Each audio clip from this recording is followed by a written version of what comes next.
এই 18 বছরের নির্বাচনবিহীন সরকার আমাদের উপর অনেক ব্যাগেজ রেখে গেছে। আমরা আমরা জাতির জন্য বোঝা কোনো দিনই তৈরি করি নাই, নিজেদের পকেট ভারিজ করার রাজনীতি আমরা কোনোদিনও করি নাই। যেটা আমরা বলেছি সেটা হলো রিনিউয়েবলের কথা বলেছি। আপনারা জানেন সারা বিশ্বে এখন ফসিল ফুয়েল এনার্জি টাকা পয়সাও দেওয়া বন্ধ করে দিয়েছে, 1 নম্বর। 2 নম্বর হলো যে গার্মেন্টস ওয়ালাদেরকে অলরেডি ইউ থেকে বলে দিয়েছে সার্টেন পার্সেন্টেজের মধ্যে যদি রিনিউয়েবল এনার্জিতে না যাওয়া যায় তাহলে তারা অর্ডার কমাইয়ে দিবে। শুধু তাই না, এই ফসিল ফুয়েল ট্যাক্স দিবে প্রোডাক্টের উপরে।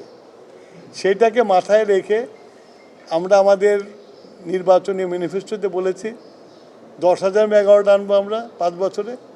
কিন্তু আমাদের সরকারি প্রোগ্রাম মতো আমরা সরকার থেকে ঘোষণা করেছি যে আগামী 30 সালের মধ্যে 5,000 মেগাওয়াট রিনিউয়েবল এনার্জি আনবো আমরা। সুতরাং এটা গলার কাটা হওয়ার কোনো আশঙ্কা নাই, কেননা এটা দেশের কল্যাণে এবং আমাদের যে আস্তে আস্তে রিনিউয়েবলে যেতে হবে সেটা শুরু। এটা ক্যাপাসিটির চার্জের ব্যাপার হলো যে আমি বললাম তো we have got lot of baggage. এই 18 বছরের নির্বাচনবিহীন সরকার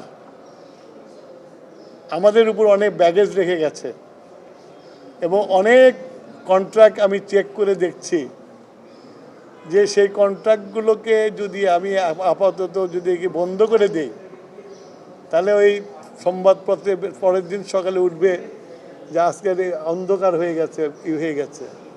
সুতরাং এগুলোকে আমাদেরকে বিবেচনা করে এগুলোর উপরে অবস্থা নিতে হবে। রাতারাতি ব্যবস্থা নেওয়া, এই কন্ট্রাক্টগুলো যেটা একটা ন্যাশনাল, এটা তো জাতীয় contract is backed by the sovereign guarantee, you have to understand that. সরকার চাইলেই, নতুন সরকার চাইলেই স্ক্র্যাপ করে দিতে পারে না।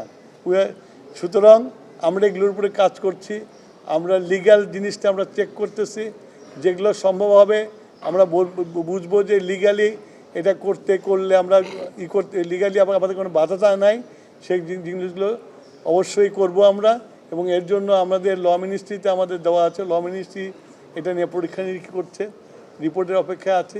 যখন যে রিপোর্ট পাবো আমি সেই হিসাবে আমরা ওই কন্ট্রাক্টগুলোর ব্যবস্থা নেব। তবে রাতারাতি কিছু করা যাবে না, এটা আমি বলতে পারি।